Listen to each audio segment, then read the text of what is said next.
Hello! Welcome to MMPA Trip Lang episode 6. Day 3. Day 3. So, today are currently at kanang Ate Burns residence.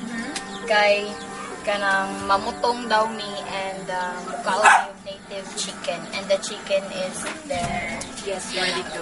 Anyway, so let's talk about katong recap na to. Okay, let's have a recap for what we did The other night. And then after we enjoyed the beach. So After tanaligo. Nag-video kami yes, nag-video kami and then together with the Burns cousins with most of guys, you know, mga pogi-pogi guys kunuhay. Ano may lain? So we enjoyed the night. Yes. And you know what happened? They enjoyed the night. Yeah.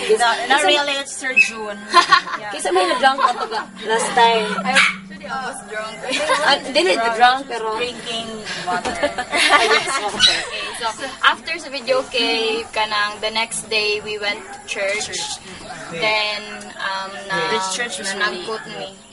Amazing. Nagtaliksik pa jud. No? Nice ang church, guys. Wala mi ka shoot pag yesterday kay kanang it's 1 month. Very hard. Yes. And the church is very, made it siya og stone, and then apay mga tanong-tanong, Maninod mga kayo ang tubo-tubo. Yeah. Yeah. Naabot ang time na nag-emotional na siya.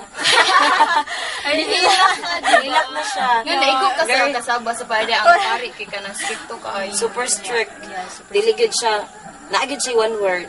Hindi yung bubarog ang kailangan pahumanon sa ang misa bago bubarog. Actually, na-cry ko ato because that karon nga mga kwarisma dapat pasayloon na to ang mga nakasaan na to but let's move on sila na rin nato ng life.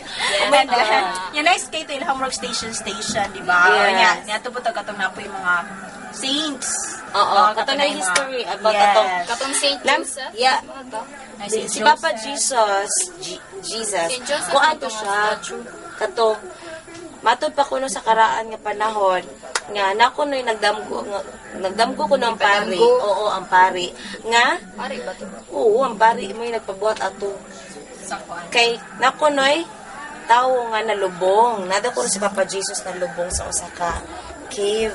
Unya nahita po pagka nakita ng face ni Papa Jesus, karon ang nitabo nakuha na siya ang whole body. Pero si Papa Jesus wa pa gyud mohawa kay napa kunoy tawo didto nga bata na bilin sa ilalom. So mo to yung story. Mo to nga ang statue made because of the Asa ato guys? katong naputol ang kamot. Putulang kamo. Yes. So mao to siya. Kay kuan man to katong pagka kuha.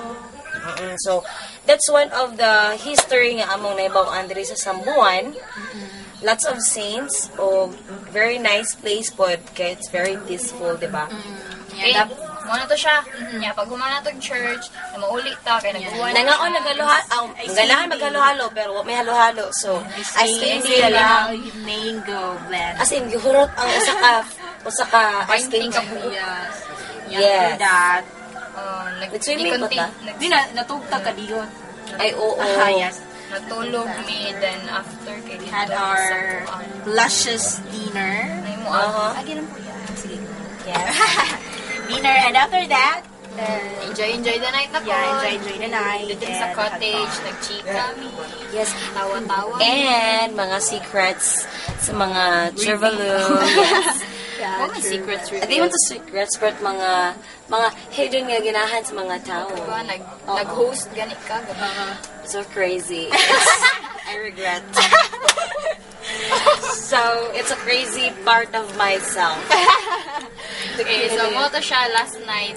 Yes. Dagan kay kanang enjoy kayo last night. Bisag naaro ta sa room, di ba? Kay nag-ulan man. Mas nag-enjoy ta last night kaysa nag-enjoy ta dito sa video. gas. Kasi sa video pihan. Oo. Sir June namin ang lingon that. Yes, you know. And now, since Muna siya ang karon na namin dari sila Ate Burns. and we'll be right back for our For the episode 7. 7. Bye!